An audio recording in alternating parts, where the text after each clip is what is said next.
ഇതിപ്പോൾ ആറാമത്തെ വോയിസ് ഓവറാണ് ഞാൻ കൊടുക്കുന്നത്. അടുത്ത വീഡിയോ കൺസ്ട്രക്ഷൻ വർക്ക് നടക്കുന്നതെന്ന് ഞാൻ പറഞ്ഞില്ലേ, അതുകൊണ്ട് ഭയങ്കര ശബ്ദമാണ്. ഒന്നും അങ്ങോട്ട് കൃത്യമായിട്ട് വോയിസ് കൊടുത്തിട്ട് ഒന്നും എനിക്ക് അങ്ങോട്ട് ഇഷ്ടപ്പെടുന്നില്ല. മിഷ്യൻ്റെ സൗണ്ടും അങ്ങോട്ടും ഇങ്ങോട്ടും എടുത്തിടുന്ന സൗണ്ടും എല്ലാം കൂടെ ആയിട്ട് ആകെ ഒരു കലവര സൗണ്ടായിരുന്നു. ഇപ്പം ഞാൻ രണ്ടും കൽപ്പിച്ച് കൊടുക്കുവാണ്. കാര്യം എന്ന് വെച്ചാൽ ഇന്ന് തന്നെ എനിക്കിത് അപ്പാക്കണം. കാര്യം ഇന്ന് ഞാൻ എടുത്ത വീഡിയോ ആണ്, എനർജി കുറവാണ്. ഫ്രൈഡേ ആകുമ്പോൾ ഓരോ അമ്മമാരും വിചാരിക്കത്തില്ല വീഡിയോ വരുന്ന 2 ദിവസം ഹോളിഡേ ആണ്, നമുക്ക് സമാധാനമായിട്ട് വീട്ടിൽ ഇരിക്കുക, ഉറക്കം എണീക്കുന്നത് കുറച്ച് ലേറ്റ്, കുക്കിങ് കുറച്ച് സാവധാനം മതി, എല്ലാം സ്ലോ ആയിട്ട് അങ്ങനെ ചെയ്യാമെന്ന് വിചാരിക്കത്തില്ല. ആ ഒരു കൂട്ടത്തിലുള്ള അമ്മയാണ് ഞാനും കേട്ടോ. അതുകൊണ്ടാണ് ഇന്നത്തെ വീഡിയോ ഇന്ന് തന്നെ അപ്പാക്കണമെന്ന് വിചാരിച്ചത്. ഇന്നൊരു ബ്യൂട്ടി ടിപ്സിൻ്റെ ഷോർട്സ് ഉണ്ട് കേട്ടോ, നിങ്ങൾക്ക് താല്പര്യം ഉണ്ടെങ്കിൽ കണ്ടു നോക്കൂ. ഇത് 2 മണിക്ക് അപ്പാക്കണമെന്ന് വിചാരിച്ച വീഡിയോ ആണ്, പക്ഷെ നടന്നില്ല. സാഹചര്യം മൂലമാണ് നടക്കാനത്, അനുകൂല സാഹചര്യമല്ലായിരുന്നു. പിന്നീട് എനിക്ക് ഒരു വീഡിയോയ്ക്ക് 2 കമൻറ്റ് വന്നു കേട്ടോ. ഞാനൊരു തുടക്കക്കാർ പോയി ചതിക്കുഴിയിൽ വീഴരുതെന്ന് ഞാൻ ഉദ്ദേശിച്ചത്. കാര്യം പെയ്ഡായിട്ടൊന്നും നിങ്ങൾ പോകല്ലോ എന്ന് നിങ്ങളുടെ ഒരു ഇതിന് വേണ്ടിയിട്ടാണ് ഞാൻ പറഞ്ഞത്. കാര്യം നമുക്കും അന്ന് അങ്ങനെയൊക്കെ ഉണ്ടായിരുന്നു, അത് കാരണമാണ് പറഞ്ഞത്. അല്ലാതെ എൻ്റെ ചാനലിന് എത്ര റീച്ച് ഉണ്ട്, എത്ര വ്യൂസ് ഉണ്ട്, അതിനെക്കുറിച്ച് ഞാൻ ആ വീഡിയോയിൽ തന്നെ പറയുന്നുണ്ട്. നിങ്ങൾ എന്തെങ്കിലും കേൾക്കുമ്പോൾ കൃത്യമായിട്ട് കേൾക്കണം കേട്ടോ, മൊത്തം കേൾക്കണം. എന്താണ് ഞാൻ പറയുന്നത്, എൻ്റെ ചാനലിനെ കുറിച്ച് ഞാൻ പറയുന്നുണ്ട്. എൻ്റെ ചാനലിൽ എന്തുകൊണ്ട് റീച്ച് ഇല്ല, എന്തുകൊണ്ട് വ്യൂസ് ഇല്ല എന്നുള്ള എല്ലാ കാര്യങ്ങളും കൃത്യമായിട്ട് ഞാൻ പറയുന്നുണ്ട്. കാര്യം നമ്മൾ ഒരു വട്ടം ഇറങ്ങിപ്പോയാൽ എപ്പോഴും കഥ തുറന്നു തരാൻ ആരും വിസമ്മതിക്കാതില്ല. അതുപോലെ തന്നെ യൂട്യൂബിൽ പിന്നെ ചുമ്മാ ഒന്നും വ്യൂസും കമൻസും ഒന്നും കിട്ടത്തില്ല കേട്ടോ. നന്നായിട്ട് കഠിനാധ്വാനം ചെയ്ത്, അതായത് നമ്മളുടെ സബ്സ്ക്രൈബേഴ്സിന് നമ്മളോട് വിശ്വാസം ഉണ്ടെങ്കിൽ മാത്രമേ അവർ നമ്മളെ സ്ഥിരമായിട്ട് കാണാൻ എന്ന് വെച്ചാൽ ആഗ്രഹം തോന്നത്തുള്ളൂ. എന്ത് നമ്മൾ കാര്യം ചെയ്താലും അതിലൊരു വിശ്വസ്തതയും ഒരു സത്യസന്ധതയും ഉണ്ടെങ്കിൽ മാത്രമേ സ്ഥിരമായിട്ട് എല്ലാ ആൾക്കാരും അത് കണ്ടുപോകത്തുള്ളൂ. എൻ്റെ ചാനലിൽ കുറച്ച്, അതായത് ഇപ്പോൾ ഒരു 100 ആൾക്കാർ സ്ഥിരമായിട്ട് വീഡിയോസ് കാണുന്നുണ്ട്, 100 അല്ലെങ്കിൽ 50. എന്നെ സംബന്ധിച്ചോളം അത് തന്നെ ധാരാളമാണ്. കാര്യം അത്രയും ഇരുന്ന് അവർ കാണുന്നുണ്ടല്ലോ. ഞാൻ ഇട്ടേച്ച് പോയൊരു ചാനലിനകത്ത് നിന്ന് അവർ അത്രയും എന്ന് വെച്ചാൽ ഇട്ടേച്ച് പോയ ചാനലിൽ പിന്നെയും ഞാൻ തുടങ്ങിയപ്പോൾ അത്രയെങ്കിലും കാണുന്നുണ്ടല്ലോ എന്നുള്ളൊരു സമാധാനം എനിക്കുണ്ട്, ഒരു സന്തോഷം എനിക്കുണ്ട് കേട്ടോ അതിൻ്റെ. അതുകൊണ്ടാണ് ഇങ്ങനെ കണ്ടിന്യൂസ് ആയിട്ട് ഞാൻ വീഡിയോസ് ഇടുന്നതും വോയിസ് ഓവർ കൊടുക്കുന്നതും. ആ ഒരു ഹാപ്പിനെസ് എൻ്റെ മനസ്സിലുണ്ടായതുകൊണ്ടാണ് ഞാൻ ആ വീഡിയോയിലെല്ലാം കൃത്യമായിട്ട് പറയുന്നുണ്ട്. നമ്മളുടെ മനസ്സിൻ്റെ ഒരു ഇതും കാര്യങ്ങളും എല്ലാം ഞാൻ പറയുന്നുണ്ട്. അപ്പോൾ ഇന്നൊരു വീഡിയോ ടിപ്പ്, ഒരു ബ്യൂട്ടി ടിപ്പ് ഉണ്ട് കേട്ടോ, അത് നിങ്ങൾ നോക്കണേ. അതുപോലെ തന്നെ ഞാൻ വേറൊരു ചാനൽ കണ്ടതാണ്. നിങ്ങൾ കുറേ പേര് വീഡിയോസ് പിടിക്കുന്നത് എങ്ങനെയൊക്കെയാണുള്ളതെന്നൊക്കെ കാര്യങ്ങൾ ചോദിച്ചില്ലേ. യൂട്യൂബിലല്ല കേട്ടോ, ഇൻസ്റ്റയിൽ. ഇനി യൂട്യൂബിൽ വന്ന് ചോദിക്കണം, ചേച്ചിക്ക് എനിക്ക് കമൻറ്റും ഇല്ല വ്യൂസും ഇല്ലാത്ത ചേച്ചി എങ്ങനെയാണ് ഇത് വന്ന് ചോദിച്ചിരുന്നത്. ഇൻസ്റ്റയിൽ വന്ന് ചോദിച്ചവരോട് ഞാൻ പറയാവേ. അതെങ്ങനെയാണെന്നറിയാമോ, ഞാൻ നേരെ ഇൻസ്റ്റാഗ്രാമിലും യൂട്യൂബ്, അതായത് നമ്മൾ ഇതിനുമൊക്കെ ഷോർട്സിനുമൊക്കെ വീഡിയോ എടുക്കത്തില്ലേ, അത് കണക്ക് എടുക്കും. കുറച്ച് ദൂരെ വെച്ച വീഡിയോ എടുക്കുന്നതിനേ ഉള്ളൂ. അതിനുശേഷം ഇൻഷോട്ടിൽ വന്നിട്ട് നമുക്ക് യൂട്യൂബ്, അതായത് നമ്മൾ ലാൻഡ്സ്കേപ്പിൽ യൂട്യൂബിൻ്റെ ഒരു ചിഹ്നം കിടപ്പുണ്ട്, അതിനകത്ത് ക്ലിക്ക് ചെയ്ത് കൊടുത്ത് അവിടെ ഒരു അതിൻ്റെ തൊട്ട് താഴെ ഒരു 4 ആരോ ഒരുമിച്ച് കൂടിക്കിടക്കുന്നുണ്ട്. അതിനകത്ത് ക്ലിക്ക് ചെയ്താൽ മതി, നമുക്ക് യൂട്യൂബ് വീഡിയോ ഒക്കെ കിട്ടും. അത് കാരണം നമുക്ക് അതായത് ഇൻസ്റ്റാഗ്രാമിലെ വീഡിയോയ്ക്കും ബുദ്ധിമുട്ട് വരത്തില്ല, അതുപോലെ തന്നെ ഷോർട്സിന് ബുദ്ധിമുട്ട് വരത്തില്ല. ഞാൻ എന്തൊരു യൂട്യൂബ് ചാനലിൽ ഒരു കുട്ടി പറഞ്ഞ് കേട്ട് ഞാൻ ട്രൈ ചെയ്ത് നോക്കിയത്. അതിനു മുമ്പ് എനിക്ക് വളരെ ബുദ്ധിമുട്ടായിരുന്നു. കുറച്ച് നേരം ഞാൻ നൂത്ത് പിടിച്ചെടുക്കും, കുറച്ച് നേരം ചരിച്ച് യൂട്യൂബിൻ്റെ ലാൻഡ്സ്കേപ്പ് രീതിയിൽ നോക്കും. അങ്ങനെ എനിക്ക് ഭയങ്കര ബുദ്ധിമുട്ടായിരുന്നു. ആ ചാനലിൽ ഇത് കണ്ടതിന് ശേഷം എനിക്ക് ബുദ്ധിമുട്ടില്ല. ഞാൻ ഇങ്ങനെ തന്നെയാണ് ഇപ്പോൾ സ്ഥിരം വീഡിയോ എടുക്കുന്നതും എഡിറ്റ് ചെയ്യുന്നതും. പിന്നെ ഫേസ് അധികം വരത്തില്ലെന്നേ ഉള്ളൂ. ഫേസ് ഇടയ്ക്ക് മുറയ്ക്കും വന്ന് പോകുന്നുണ്ടല്ലോ, നിങ്ങൾ കാണുന്നുണ്ടല്ലോ, നിങ്ങൾക്ക് എന്നെ കുറച്ച് പേർക്കെങ്കിലും അറിയാമല്ലോ, അത്രയും സമാധാനം. അപ്പോൾ പിന്നെ ഇന്ന് ആയുഷിന് ഇന്ത്യയ്ക്കും പോകണ്ട കേട്ടോ. പോവണ്ട മീൻസ് ഉറക്കം എണീറ്റില്ല. രാവിലെ ആയുഷിന് ട്യൂഷന് പോകണ്ട, അത് കാരണം ആയുഷ് എണീറ്റില്ല. ദിയായി ഉറക്കമാണ്, 2 പേരെയും വിളിച്ചുണർത്തണം. ഇനി ഞാൻ പോയിട്ട് വേണം വിളിച്ചുണർത്താൻ. ഇനി ഞാൻ സാമ്പാർ ഇഡ്ഡലിയാണ് ആക്കുന്നത് കേട്ടോ. ചോറ് ഞാൻ വെച്ചിട്ടുണ്ട്, രാവിലെ ഞാൻ ചോറ് വെച്ചിട്ടുണ്ട്. എന്നാലും സാമ്പാർ ഇഡ്ഡലി ആക്കാമെന്ന് വിചാരിച്ചു. അപ്പോൾ സാമ്പാറിനുള്ള മലക്കറി ഇത്രയേ ഉള്ളൂ എന്ന് നിങ്ങളാരും ചോദിക്കരുത്. കുറച്ച് മലക്കറി ഉള്ളായിരുന്നു. കാര്യം വെച്ചാൽ വീക്കെൻഡായി, ഞാൻ മേടിച്ച് വെച്ച മലക്കറി എല്ലാം എനിക്ക് ഉപയോഗിക്കാൻ പറ്റി എന്നുള്ളതാണ് വാസ്തവം. അത് കാരണം വീക്കെൻഡ് ആയത് കാരണം ഇനിയിപ്പോൾ മലക്കറി പുതിയതായിട്ട് ഫ്രൈഡേക്ക് വേണ്ടിയിട്ട് മേടിക്കാനൊന്നും ഞാൻ നിന്നില്ല. കാര്യം സാറ്റർഡേ സൺഡേ പോയി ഞാൻ മലക്കറിയെല്ലാം മേടിക്കും. ഇനി ഉള്ള ഒരു വീക്കിലേക്കുള്ള മലക്കറിയെല്ലാം ഞാൻ മേടിക്കും കേട്ടോ. അതുപോലെ തന്നെ ഈ അരി ഊറ്റുന്ന കാര്യം ഞാൻ പറഞ്ഞില്ലേ, അത് ഇച്ചിരി ടാസ്ക്കാണ്. എന്നാലും വേണ്ടിയില്ല, ഞാനങ്ങ് സഹകരിച്ചു പോകും. എനിക്ക് സിങ്കിനകത്ത് വെച്ച്, ചിലരൊക്കെ പറഞ്ഞ് സിങ്കിനകത്ത് വെച്ച് ഊറ്റിക്കൂടെ എന്നൊക്കെ ചോദിച്ചു. എനിക്ക് സിങ്കിനകത്ത് വെച്ച് ഊറ്റാൻ പറ്റത്തില്ല. കാര്യം എന്ന് വെച്ചാൽ എനിക്ക് അറിയത്തില്ല, അത് അമ്മ അങ്ങനെ ഊറ്റിയിടുന്ന ഞാൻ കണ്ടിട്ടുണ്ട്, പക്ഷേ എനിക്കത് പറ്റത്തില്ല. ഈ കുക്കറിൽ ഇങ്ങനെ ശീലിച്ചത് കാരണമായിരിക്കും, അല്ലെങ്കിൽ വേറെ ഒരു ചായച്ചെരുവ് ഇതിനു മുമ്പ് ഉണ്ടായിരുന്നു, അതിനകത്ത് ഞാൻ നന്നായിട്ട് ഊറ്റിയിടുമായിരുന്നു. പിന്നെ ഇപ്പോൾ ഈ കുക്കറിലാണ് എനിക്കത് യൂസ്ഡ് ആയിട്ടുണ്ട്. ഇടയ്ക്ക് 2-3 വെച്ച് വെട്ടമൊക്കെ ഇങ്ങനെ കുക്കറൊന്ന് തലരിഞ്ഞ് കാണിക്കുമെങ്കിലും കുഴപ്പമില്ല, ദേഹത്ത് വീഴാതെ ഞാൻ മാനേജ് ചെയ്യുന്നുണ്ട്.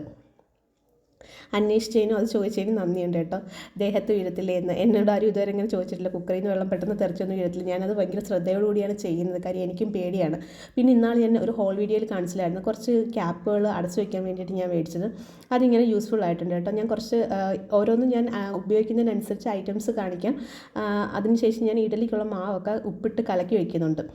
മാവിനകത്ത് കുറച്ച് വെള്ളം കൂടിപ്പോയെന്ന് എനിക്ക് തോന്നി കലക്കിയപ്പോൾ കേട്ടോ. ഇന്നലെ ആട്ടി വെച്ചപ്പോൾ എനിക്ക് അങ്ങനെ തോന്നിയില്ല, പക്ഷേ ഇന്ന് രാവിലെ ആയപ്പോൾ എനിക്ക് അങ്ങനെ തോന്നി, കുറച്ച് വെള്ളമൊന്ന് കൂടിപ്പോയോ എന്നുള്ളത്.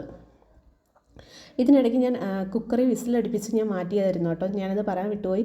സാമ്പാറിനുള്ളത് ഞാൻ കുക്കറി വിസിലടുപ്പിച്ച് മാറ്റിയിട്ടുണ്ട്. ഞാൻ വീഡിയോ കഴിവതും കുറേ അങ്ങ് എഡിറ്റ് ചെയ്ത് മാറ്റുന്നതെന്ന് വെച്ചാൽ നിങ്ങൾക്ക് ബോറടിക്കണ്ടെന്ന് വിചാരിച്ചിട്ടാണ് കുറേ ഭാഗങ്ങൾ ഞാൻ എഡിറ്റ് ചെയ്ത് മാറ്റുന്നത്. ഇതിൽ കൂടുതൽ ഞാൻ വീഡിയോസ് പിടിക്കും, കുറേ അങ്ങ് എഡിറ്റ് ചെയ്ത് മാറ്റുന്നതാണ്. ഇങ്ങനെ എണ്ണ തേച്ച് കൊടുത്ത ഒരു കാര്യമുണ്ട് കേട്ടോ. നമ്മൾ ഇഡലി ഉണ്ടാക്കുന്ന സമയത്തുണ്ടല്ലോ, ചുറ്റുമൊക്കെ ഇത് പൊങ്ങി വരുന്ന സമയത്ത് ചുറ്റുമൊക്കെ ആയാലും നമ്മൾ വെള്ളത്തിൽ, അതായത് ഇഡലി നമ്മൾ കാസ്ട്രോളിനകത്ത് മാറ്റി കഴിഞ്ഞിട്ട് നമ്മൾ ഇഡലിയുടെ ഈ ഒരു പാത്രം കഴുകാൻ എടുക്കത്തില്ല. അപ്പോൾ ഒട്ടിപ്പിടിച്ചങ്ങ് അരക്കണക്ക് ഇരിക്കത്തില്ല.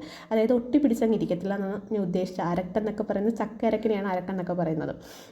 വെള്ളത്തിൽ ഇട്ട് കഴിയുമ്പോൾ ഇത് പെട്ടെന്ന് കുതിർന്ന് മേളിലോട്ട് വരും. അപ്പോൾ നമുക്ക് കഴുകാൻ വലിയ എളുപ്പമാണ് കേട്ടോ. അതുകൊണ്ടിട്ടാണ് ഞാൻ ഇങ്ങനെ ചെയ്യുന്നത്. ഇഡലിക്കുള്ള മാവെല്ലാം ഒഴിക്കുന്ന സമയത്തും ഇതെങ്ങനായിട്ട് വരുമെന്ന് എനിക്കൊരു ഡൗട്ടുണ്ട്. ചില സമയത്ത് നമ്മൾ ഇഡലി ഇടുമ്പോൾ ഒരുമാതിരി പാറക്കല്ല് കണക്കിരിക്കത്തില്ലേ, അങ്ങനായി വരുമോ എന്നൊരു ഡൗട്ടുണ്ടായിരുന്നു. പക്ഷേ ഇഡലി വളരെ നന്നായിട്ട് തന്നെ സോഫ്റ്റായിട്ട് വന്നിട്ടുണ്ടായിരുന്നു കേട്ടോ. കുട്ടികൾക്ക് കൊടുത്തിട്ടപ്പോൾ എനിക്കൊരു സമാധാനം ഉണ്ടായിരുന്നു. നല്ല സോഫ്റ്റ് ഇഡലിയെ കുഴപ്പമൊന്നും ഇല്ലായിരുന്നല്ലോ എന്നുള്ള സമാധാനം ഉണ്ടായിരുന്നു. ഇന്ന് അതുപോലെ 2 വീഡിയോ പിടിച്ച് വെച്ചിട്ടുണ്ട് കേട്ടോ. പക്ഷേ അതൊക്കെ അപ്പാക്കാൻ പറ്റുമോ എന്ന് എനിക്കറിയത്തില്ല. നെറ്റ് ഇവിടെ വളരെ ശോകമാണ്, എന്താണെന്നറിയത്തില്ല.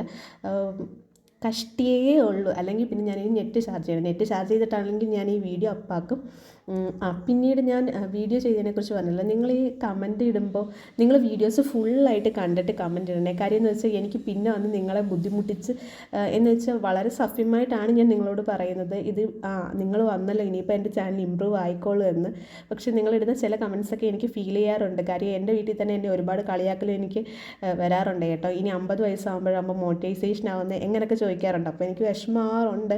കാര്യം മോണിറ്റൈസേഷൻ ആയ ഒരു ചാനൽ ഞാനായിട്ടില്ല, ഇട്ടിട്ട് പോയതല്ലേ. അപ്പോൾ അന്ന് എല്ലാവരും എന്നെ കുറ്റപ്പെടുത്തിയിട്ടുണ്ടെങ്കിലും എല്ലാവരും കുറ്റപ്പെടുത്തുമായിരുന്നു കേട്ടോ. എല്ലാവരും കുറ്റപ്പെടുത്തുമായിരുന്നു വീഡിയോസ് എടുത്തതിന്. ഇപ്പോഴും അങ്ങനെ കുറ്റപ്പെടുത്താറുണ്ട്. അപ്പോഴാണ് ഇപ്പോൾ ഇങ്ങനെയാണ് കളിയാക്കുന്നത്. 50 വയസ്സ് കഴിയുമ്പോഴാണോ ഇനി മോണിറ്റൈസേഷൻ ആവുന്നത് എന്ന് പറയുമ്പോൾ എനിക്കൊരു സങ്കടമൊക്കെ വരാറുണ്ട്. പിന്നെ ഞാൻ വിചാരിക്കും എന്തെങ്കിലും ആവട്ടെ, മോണിറ്റൈസേഷൻ ആവുന്നത് നോക്കിയിരിക്കുന്ന ആളല്ലോ ഞാനിപ്പോൾ. എനിക്ക് എങ്ങനെയെങ്കിലും 4000 hours ആക്കി എടുക്കണം. മോണിറ്റൈസേഷൻ അതിന് പിന്നെയല്ലേ 365 ദിവസം എൻ്റെ മുമ്പിൽ കിടപ്പുണ്ടല്ലോ. അന്ന് എന്തായാലും മോണിറ്റൈസേഷൻ ആയില്ല. ഇന്ന് കഷ്ടപ്പെട്ട മോണിറ്റൈസേഷൻ ആവുമെന്ന് എനിക്ക് നല്ല ഉറപ്പുണ്ട്. അന്ന് എനിക്ക് ഭാഗ്യവശാലാണെങ്കിൽ ഇനി ഞാൻ അധ്വാനിച്ചിട്ട് ഞാൻ മോണിറ്റൈസേഷൻ ആക്കി എടുക്കും എന്നൊരു സങ്കല്പം എനിക്കിപ്പോൾ ഉണ്ടായത് കാരണമാണ് സ്ഥിരമായിട്ട് ഞാൻ വീഡിയോ ഇടുന്നത്. അന്ന് എനിക്ക് ചെറിയൊരു പിന്തുണ വീട്ടിൽ നിന്ന് കിട്ടിയിരുന്നെങ്കിൽ ഞാൻ ആ ചാനൽ ഇട്ടിട്ടന്ന് പോത്തില്ലായിരുന്നു. സത്യം ഒരു സത്യാവസ്ഥയാണ് കേട്ടോ. ചെറുതായിട്ടെങ്കിലും എനിക്കൊരു പിന്തുണ എവിടെന്നെങ്കിലും കിട്ടിയിട്ടുണ്ടായിരുന്നെങ്കിൽ ഞാൻ ആ ചാനലിട്ട് പോത്തില്ലായിരുന്നു. അത്രയും എനിക്ക് ചാനൽ തുടർന്ന് കൊണ്ടുപോകാനുള്ള ബുദ്ധിമുട്ടുകളുണ്ടായിരുന്നു വീട്ടിൽ നിന്ന്. ഇപ്പോൾ ഇനി അത് പറഞ്ഞിട്ട് കാര്യമില്ലല്ലോ. ബുദ്ധിമുട്ടുണ്ടായിരുന്നു. ഇപ്പോൾ എല്ലാവരും ചോദിക്കുന്നത് അന്ന് ആ ചാനൽ കൊണ്ടുപോയിരുന്നെങ്കിൽ ഇന്ന് ഇപ്പോൾ എവിടെ എത്തായിരുന്നു. അങ്ങനെ അതൊന്നും ചോദിച്ചിട്ട് കാര്യമില്ലല്ലോ. നമ്മൾ അന്നത്തെ പ്രഷർ കൊണ്ടും കുട്ടികൾ ചെറുതായിരുന്നു, അവർക്ക് അസുഖങ്ങളൊക്കെ വന്നു, അങ്ങനെയൊക്കെ ആയപ്പോൾ നമുക്ക് മാനസികമായിട്ട് വയ്യാണ്ടായി. അപ്പോൾ നമ്മളത് ചാനലിട്ടിട്ട് പോയി. മോണിറ്റൈസേഷൻ ആയെന്നും പറഞ്ഞിട്ട് അതിനകത്ത് കടിച്ചു തൂങ്ങാൻ എനിക്ക് പറ്റത്തില്ലായിരുന്നു. ആ ഒരു സാഹചര്യത്തിൽ എനിക്കത് പറ്റാത്ത അവസ്ഥയായത് കാരണം ഞാൻ ഇട്ടേച്ച് പോയി, അത്രയേ ഉള്ളൂ. ഇപ്പോൾ കുറ്റപ്പെടുത്തുന്നവർക്കൊക്കെ ഈസിയായിട്ട് കുറ്റപ്പെടുത്താം. കാര്യം അന്ന് അവരൊക്കെയാണ് എന്നെ ഒരുപാട് തളർത്തിയത്. ഇന്നും ഇങ്ങനെ കളിയാക്കുമ്പോൾ എനിക്ക് വിഷമമുണ്ട്. എന്നാലും വിഷമമുണ്ടെന്നും പറഞ്ഞ് വിഷമിച്ചിരുന്നിട്ടൊന്നും കാര്യമില്ല. അധ്വാനിച്ച് എല്ലാം കിട്ടും എന്നൊരു ഉറപ്പ് എനിക്കുണ്ട്. നിങ്ങൾ എന്നെ ഇൻസ്റ്റാഗ്രാമിൽ ഒരുപാട് സപ്പോർട്ട് ചെയ്യുന്നുണ്ട്. മെസ്സേജസും കാര്യങ്ങളും ഒക്കെ ആയാലും ഞാൻ കഴിവതും മിക്കുള്ളവർക്കും ഞാൻ മെസ്സേജിന് റിപ്ലൈ കൊടുക്കാറുണ്ട് കേട്ടോ. ഫേസ്ബുക്കിൽ വരുന്ന അങ്ങനെയൊക്കെ ഉള്ളവർക്കൊക്കെ ഞാൻ മെസ്സേജിന് റിപ്ലൈ കൊടുക്കാറുണ്ട്. പക്ഷേ ഇപ്പം ഞാൻ ഫേസ്ബുക്കിൽ അത്ര ആക്റ്റീവ് അല്ല. മെസ്സഞ്ചർ ഞാൻ ഡൗൺലോഡ് ചെയ്തെടുത്തിട്ടില്ല. അത് കാരണം തന്നെ ഇവരൊക്കെ മെസ്സേജ് അയക്കുമ്പോൾ ഇങ്ങനെ പേര് നോട്ടിഫിക്കേഷൻ വരുന്നതല്ല. എനിക്ക് കയറിയൊന്നും ഞാനിപ്പോൾ ഫേസ്ബുക്കിൽ മെസ്സഞ്ചർ അങ്ങനെ ആക്റ്റീവ് അല്ല. എല്ലാത്തിലും കൂടെ എനിക്ക് മെസ്സേജ് അയച്ച് എല്ലാം എഡിറ്റ് ചെയ്തൊക്കെ വരുമ്പോൾ ഒരു സമയം എടുക്കും കേട്ടോ. അതുകൊണ്ടാണ് കുട്ടികൾ തിരിച്ചു വരുമ്പോൾ അവരെ ഒന്ന് കൺസിഡർ ചെയ്യണ്ടേ.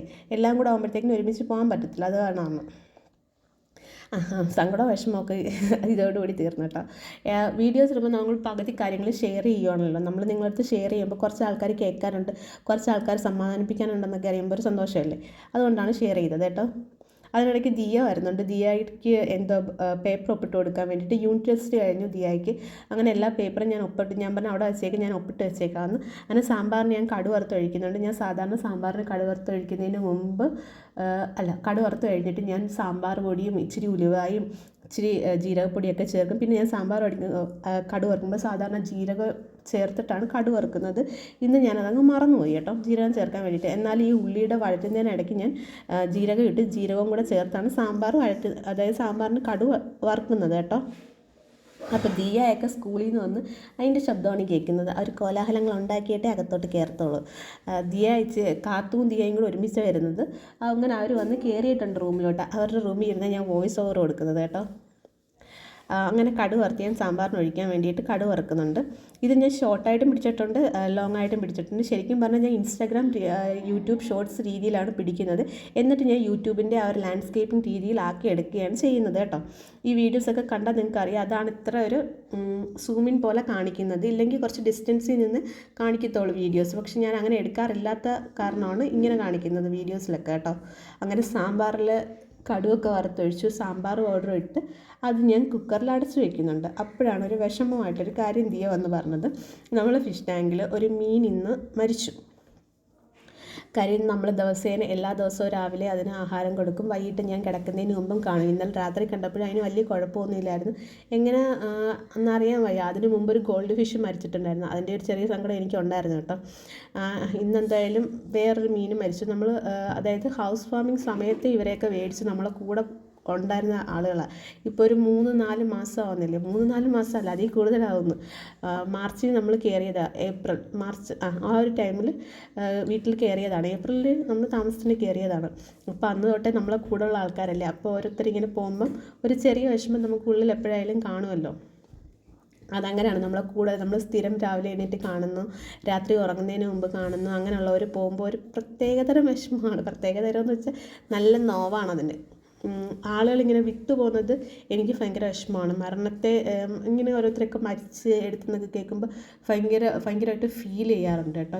അങ്ങനെ അങ്ങനെ മരിച്ചു ഇങ്ങനെ മരിച്ചു, അതൊക്കെ എനിക്കൊന്ന് വേർപാടാണ് എല്ലാ മനുഷ്യരെയും ഏറ്റവും കൂടുതൽ തളർത്തുന്ന ഒരു വിഷയം എന്ന് എനിക്ക് എപ്പോഴും തോന്നാറുണ്ട്. ബാക്കിയൊക്കെ നമ്മൾ പിന്നെ ഒന്ന് ഉണ്ടല്ലോ എന്നൊരു സമാധാനമുണ്ട്. വേർപാടാണ് നമുക്ക് ഒട്ടും താങ്ങാൻ പറ്റാത്ത ചില കാര്യങ്ങൾ.